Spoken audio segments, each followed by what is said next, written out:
या ठिकाणी 3 नंबरला आयोगाच्या ऑनलाईन अर्ज प्रणालीच्या संकेतस्थळावरील उमेदवाराच्या खात्याची केवायसी करण्याकरता. नमस्कार मित्रांनो, मी अविनाश चौरे मराठी कट्टा चॅनलवरती पुन्हा एकदा तुमचं स्वागत करतो. या ठिकाणी बघा, महाराष्ट्रामध्ये या ठिकाणी अराजपत्रित ब याच्या 282 पदांच्या जागा सुटलेल्या आहेत. त्याचबरोबर या ठिकाणी तुम्हाला ऍप्लिकेशन दाखवतो. या ठिकाणी बघा विविध पदांच्या ऍडव्हर्टाइजमेंट सुटलेल्या आहेत. या ठिकाणी 113 असेल, 114 असेल, 115 असेल किंवा 116. तर यामध्ये विविध पदांच्या गट ब च्या या ठिकाणी जागा सुटलेल्या आहेत ऑलरेडी. तर आपण जे बघणार आहोत या ठिकाणी बघा, Maharashtra group B non gazetted service combined preliminary examination. ठीक आहे, तर त्याची ऍडव्हर्टाइजमेंट बघणार आहोत. त्याआधी जर तुम्ही या ठिकाणी महत्वाची अपडेट बघितली नसेल की एमपीएससी ई-केवायसी साठी कधीपासून सुरू होणार आहे, या ठिकाणी ई-केवायसी अजून या ठिकाणी सुरू झालेली नाहीये. लक्षात घ्या, तुम्ही तुमच्या प्रोफाईल मध्ये अजून ती लिंक आलेली नाहीये. मी जो व्हिडिओ टाकला होता तो त्या संदर्भात होता, परंतु कॉल केल्यानंतर मला समजलं हेल्पलाईन नंबरवरती ती अजून ई-केवायसी सुरू झालेली नाहीये. तर ती जी आहे ती अपडेटेड आणि प्रोफाईल कंप्लीट साठी व्हिडिओ या ठिकाणी तुम्ही गृहीत धरा आणि या ठिकाणी तुमचं काही अपडेट असेल आत्ताच करून घ्या. या अपडेटमध्ये तुमचा मोबाईल नंबर सुद्धा समावेश होतो, ज्याच्यामध्ये तुमचा मोबाईल नंबर हा प्रोफाईलला वेगळा असेल आणि यामध्ये तुमचा आधारला जर वेगळा असेल. तर मी ऑलरेडी या ठिकाणी बघा ई-केवायसी कधी होणार आहे त्याचा व्हिडिओ टाकलेला आहे. आणि त्यानंतर मोबाईल नंबर तुमचा एकच कसा करायचा, 2 वेगवेगळे असतील तर तो प्रोफाईलला आणि आधारला जो आहे तो एक कसा करायचा या ठिकाणी त्याच्यावरती व्हिडिओ टाकलेला आहे. शेवटपर्यंत व्हिडिओ बघा, अर्धवट बघितल्यावर तुम्हाला समजणार आहे, कारण महत्वाची गोष्ट ही व्हिडिओच्या शेवटीच दिलेली आहे. तर शेवटपर्यंत व्हिडिओ बघत राहा. त्या ठिकाणी तर तुम्हाला लॅपटॉपच्या स्क्रीनवर घेऊन जातो. या ठिकाणी बघा जाहिरात क्रमांक दिलेली आहे 117/2025 महाराष्ट्र गट ब अराजपत्रित सेवा संयुक्त पूर्व परीक्षा 2025. यामध्ये एकूण 282 पदं आहेत. महाराष्ट्र बट ग अराजपत्रित आहे. या ठिकाणी बघा 37 जिल्हा केंद्रांवर घेण्यात येणार आहे. या गोष्टी मी सांगणार नाहीये. या ठिकाणी बघा सहाय्यक कक्ष अधिकारी गट ब अराजपत्रित आहे. त्यामध्ये 3 पदं दिलेली आहेत. लक्षात घ्या, या ठिकाणी पदं वाटून दिलेली आहेत. अनुसूचित जातीला आहे, एकूण आरक्षित पदं आहेत, अराखीव आहे आणि एकूण पदे आहेत 3 या ठिकाणी. ठीक आहे, तुम्ही बघून घ्या. महत्वाचं या ठिकाणी आहे राज्य कर निरीक्षक गट ब अराजपत्रित 279 पदं दिलेली आहेत टोटल. तर यामध्ये बघा विविध पदं आहेत. तुम्हाला सर्व काही मी याच्यामध्ये सांगणार आहे. या ठिकाणी बघा टोटल पदसंख्या जी दिलेली आहे या ठिकाणी ती 279 आहे आणि त्यामध्ये अनुसूचित जाती 78 आहे, जमातीसाठी 3 आहे, विमुक्त जातीमध्ये अ मध्ये असेल 11, ब मध्ये या ठिकाणी 11 आहे, क मध्ये 9 आहे, ड ला 13 जागा आहेत, इतर मागासवर्गीयांसाठी 93 जागा आहेत, विमासाठी या ठिकाणी बघा 12 जागा आहेत, सहानिश्चय मागासवर्ग असेल तर या ठिकाणी 25 आहेत, या ठिकाणी आदुगसाठी 24 आहेत. एकूण आरक्षित जी पदं आहेत 279 आहेत टोटल जागा. आणि या ठिकाणी महिलांसाठी सर्वसाधारण मध्ये बघा टोटल 181 चा आकडा दिलेला आहे. तुम्हाला दिसत नसेल तर या ठिकाणी बघा 181 चा आकडा आहे आणि त्यानंतर महिलांसाठी टोटल 84 आहे, खेळाडूंसाठी 14 आहेत. त्यानंतर या ठिकाणी बघा दिव्यांगांसाठी सुद्धा दिलेले आहे. एकूण 11 पदे आहेत. 3 पदे अंधांसाठी, 3 पदे कर्णबधिरता आणि 3 पदे या ठिकाणी अस्थिव्यंगता किंवा मेंदूचा पक्षाघात. त्यामध्ये अजून बघा अनाथांसाठी सुद्धा पद आहेत. एकूण 3 पद आहेत. 2 पदं जी आहेत ती संस्थात्मक दिलेली आहेत आणि या ठिकाणी 1 पद हे संस्था बाह्य दिलेलं आहे. आता या ठिकाणी खाली आल्यानंतर बघा अर्ज सादर करण्याचा कालावधी हा 1 ऑगस्ट 2025 14 वाजल्यापासून दिलाय.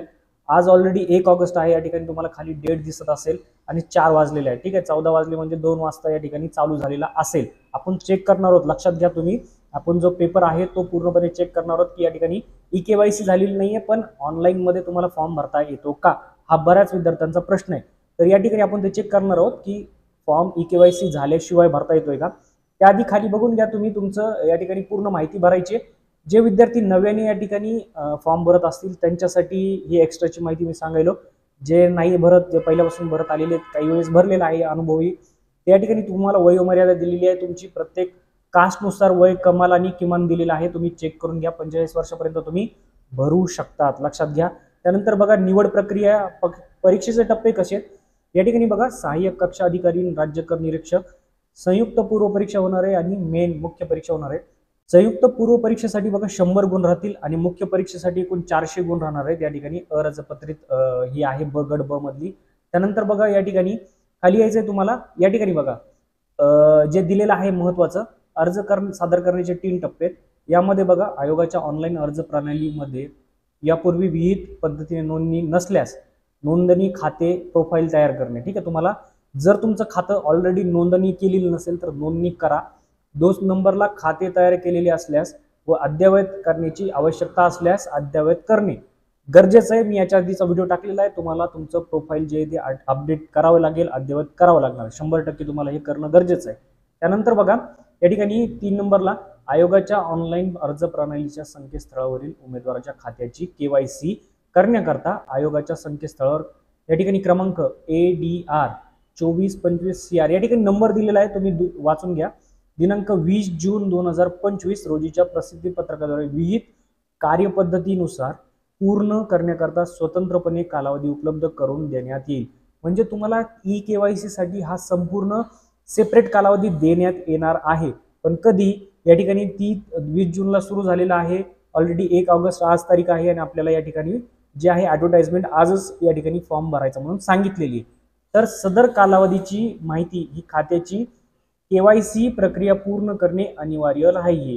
या ठिकाणी लक्षात घ्या, तुम्हाला केवायसी प्रक्रिया ही कंपल्सरी आहे कोणताही फॉर्म भरण्याच्या आधी। तर आपण आता लगेच चेक करणार आहोत या ठिकाणी आपण चेक करूया की तुम्हाला फॉर्म भरता येतोय का। तर मित्रांनो या ठिकाणी चॅनलवरती तुम्ही नवीन असाल चॅनलला सबस्क्राईब करून घ्या, कारण महत्त्वाचे व्हिडिओ मी नेहमी तुमच्यासाठी बनवत राहतो आणि आणत राहतो लवकर अपडेटेड। या ठिकाणी तर चॅनलला सबस्क्राईब करून घ्या, तेवढं करत जा। या ठिकाणी बघा MPSCचं मी माझं अकाउंट या ठिकाणी उघडलेलं आहे। या ठिकाणी बघा MPSCचं मी माझं अकाउंट उघडलेलं आहे। यामध्ये आपण रिफ्रेश करूया, रिफ्रेश केल्यानंतर तुम्हाला समजून जाईल की हे ऑनलाईन मध्ये आहे। या ठिकाणी बघा ऑनलाईन ऍप्लिकेशनवर क्लिक करूया, कारण सगळे ॲडव्हर्टाइजमेंट तिथंच असतात। तर या ठिकाणी बघा ऑनलाईन ऍप्लिकेशनला या ठिकाणी ॲडव्हर्टाइजमेंट नंबर जुने दिलेले आहेत, जे की आधी याच्या आलेले आहेत अपडेटेड मध्ये। जे नवीन आहेत या ठिकाणी बघा 117 2025 113 14 15 16 तर हे या ठिकाणी दिसत नाहीयेत। म्हणजे याचा अर्थ त्यांनी या ठिकाणी 14 वाजता सुरू होणार होते, म्हणजे 2ला तर अजून झालेले नाहीयेत, ते किती वाजता होणार आहेत हे माहीत नाहीये। केवायसी करणं आपल्याला गरजेचं आहे हे सुद्धा त्यांनी सांगितलेलं आहे। तर अपडेट करून घ्या प्रोफाईल, त्याच्या आधी लिंक येणार आहे, त्या लिंक आल्यानंतर त्याचा व्हिडिओ मी टाकणार आहे। केवायसी तुम्हाला कशा पद्धतीने त्यामध्ये पूर्णपणे करायचे आहे हे लक्षात घ्या। या ठिकाणी मी व्हिडिओ ऑलरेडी 2 टाकलेले आहेत, की तुम्हाला मोबाईल नंबर तुमचा बदलून घ्या लवकरात लवकर, कारण OTP प्रॉब्लेम येतो, नंबर 1 नसेल आणि सगळ्यात महत्त्वाचं म्हणजे तो नंबर ऑलरेडी एक्झिस्ट जर दाखवत असेल तर तुमचं ऑलरेडी या ठिकाणी MPSCचं अकाउंट आहे। तर लक्षात घ्या या ठिकाणी तुम्ही तुमचा जो मोबाईल नंबर आहे तो एकच असला पाहिजे, जो आधारला आहे आणि तो प्रोफाईललाच असला पाहिजे। तर त्याचा व्हिडिओ कसा आहे, कसा करायचा आहे तो नंबर या ठिकाणी एक लगेच होते, काही वेळ लागत नाही। या ठिकाणी तुम्हाला फक्त एक फोन कॉल करायला लागते। तर पूर्ण प्रोसिजर तुम्ही त्यामध्ये दिलेली ती बघून घ्या। आणि केवायसी या ठिकाणी कधी केलेली आहे, होत आहे, कधी होणार आहे त्याचाही व्हिडिओ टाकला होता, तो सुद्धा तुम्ही या ठिकाणी बघून घ्या। तर मित्रांनो महत्त्वाची माहिती आपल्या चॅनलवरती नेहमी येत राहते। MPSC किंवा इतर कोणतीही एक्झाम असू दे, सगळ्यांचे ॲडव्हर्टाइज असतील किंवा विद्यार्थ्यांशी रिलेटेड स्कीम असतील, या ठिकाणी शैक्षणिक स्कीम असतील किंवा शेतकऱ्याशी रिलेटेड असेल, सर्व माहिती आपण आपल्या चॅनलवरती अपडेट करत राहतो। चॅनलवरती तुम्ही नवीन असाल चॅनलला सबस्क्राईब करा, लाईक करा आणि शेअर करत चला। भेटूया पुढच्या व्हिडिओत, तोपर्यंत जय हिंद, जय महाराष्ट्र।